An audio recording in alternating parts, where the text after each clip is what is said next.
Everybody makes mistakes, and sometimes you have to live with them. But when your mistake is on your home renovation, you literally have to live with the mistakes.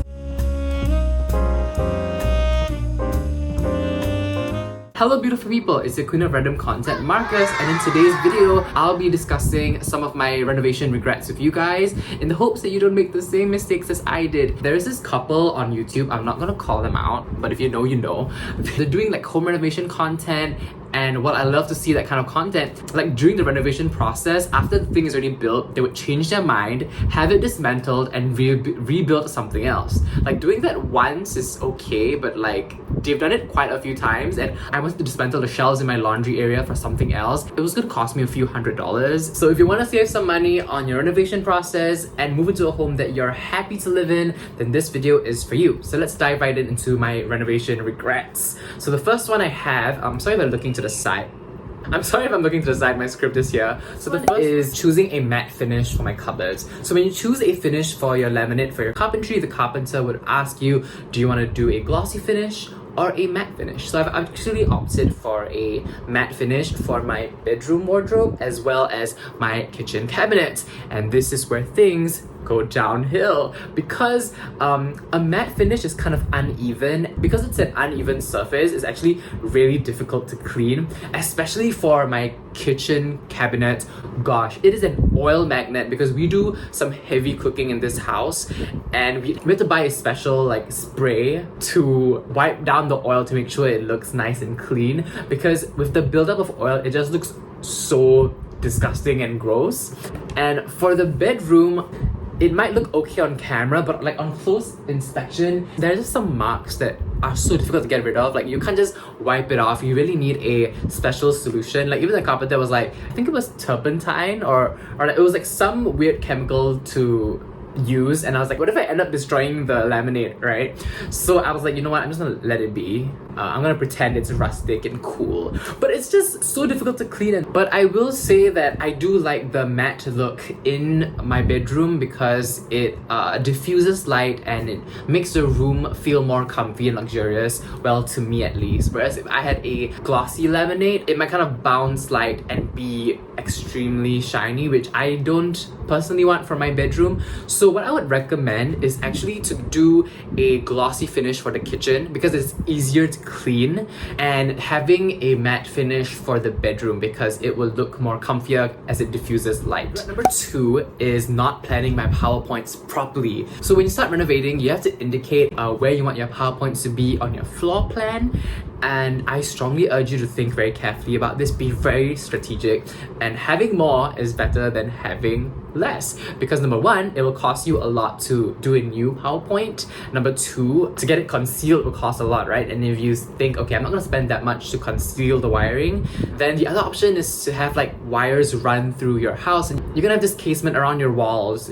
And number 3, there's gonna be a lot of dust on your things because you've already moved in, and now you're gonna do more renovation work. Have fun cleaning the dust off your things. And there is this area in my house where I really wanted to either do like a little study area for my mom or have like a lamp there. But the thing is, the nearest PowerPoint is so far away, and we didn't really think about using this area till after we've moved in. My mom is always nagging me like, oh, we should have done a PowerPoint in this area. Well, would've, could've, should've by Taylor Swift, because we didn't, and we don't really want to spend so much money to do another PowerPoint, so that area is just like there. I recommend really considering where you want to put your PowerPoints on your floor plan. It would be best to have your entire like layout kind of figured out either in your head or on paper or done digitally to figure out like where things are. How many plugs you would need in the dining area, for example. Like, do you have like a kettle? Do you want to have like a little steamboat hot pot situation, you know? So you should have 1 or 2 PowerPoints in the dining area. So you should consider where you want your PowerPoints to be, and then if you notice any areas without a PowerPoint, just have a PowerPoint there for contingencies, because once again, having more is better than. If you're enjoying this video so far, don't forget to give it a thumbs up and subscribe to my channel if you haven't already. A subscription would really help my channel grow. I'm trying to monetize it and I would really appreciate a sub too. Alright, so moving on, point number 3. Oh my gosh, this one is... Like, this video might be fun for y'all, it might be a learning point for y'all, but like, I have to live with these conditions because of my poor planning.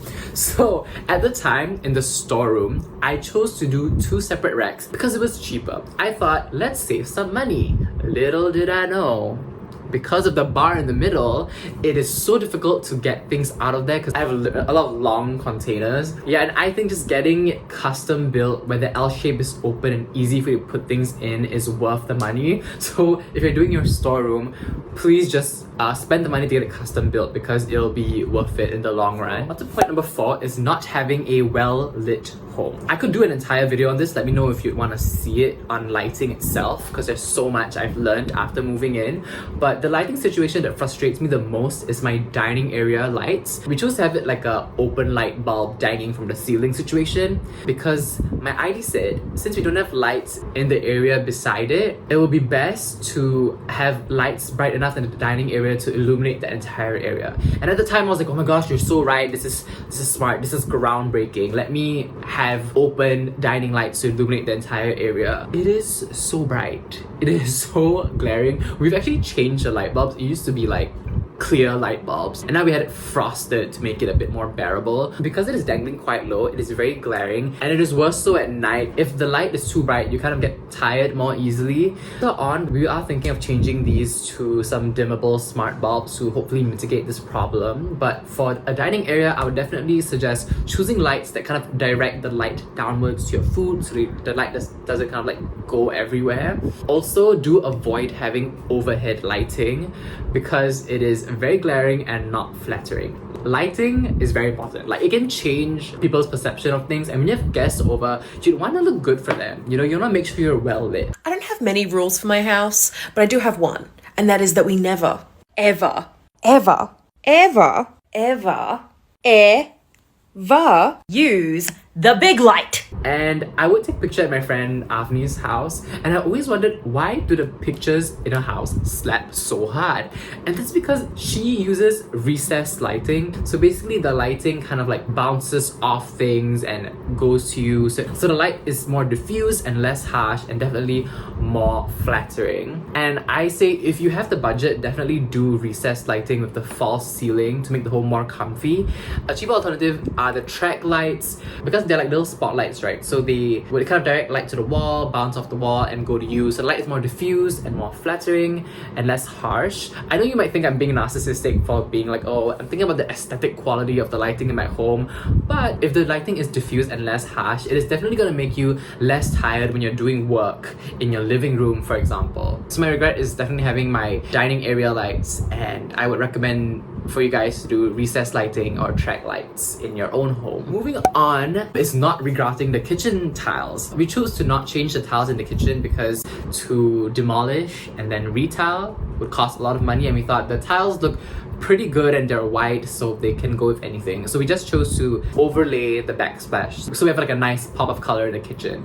But then we realized that there are ants living in the damn tiles. I have a housemate. No, I have many housemates. I should be charging them rent. This house was 5 years old when we bought it, and we should have regrafted the tiles to make it look fresh, but also kind of like seal up any holes that might have been created over time.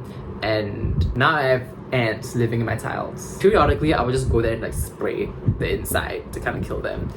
Should have regrouted the tiles in the kitchen. On to the last regret. This is a very first world problem to regret. I really regret not getting a dryer and washing machine 2-in-1 situation. Newer BTOs are so small, and initially in my kitchen they had like this little contraption to hang clothes that like goes up and down, but the kitchen is already so small, and if I actually hung clothes there, I can't do cooking, and my mom's dresses and like my pants would just be dangling down, and it just wouldn't be conducive to go in the kitchen. So we removed that, and now when we hang our clothes, we either hang it outside the window with like the provided like metal hanging clothes thing. Words are failing me, but you know what I mean. We also hang our clothes outside with a little metal rack we bought. But the thing is, when it rains, and the Singapore weather, like we're living in a tropical climate and like it just rains like whenever, especially monsoon season in June, we will not get our clothes dried. We would kind of like bring our clothes in and just like hang them around the house, which is not conducive. Because it rains a lot in Singapore, I would definitely recommend getting a 2-in-1 dryer and washing machine because it would effectively take up the same amount of space. It's gonna cost more, but I just feel like it is worth the money. Also, it takes so much time to like put clothes on hangers and hang them outside. And you're also worried about your clothes dropping down when you're hanging them outside your house. So yeah, so that is it for this video. I hope you guys enjoyed it. I hope you learned something from my renovation regrets. And yeah, do leave a comment down below if you have any home renovation regrets that you'd like to share so that we can all learn and so we don't make the same mistakes for our future homes. If you like this video, don't forget to give it a thumbs up and subscribe to my channel if you haven't already. I will see you in the next video. Bye!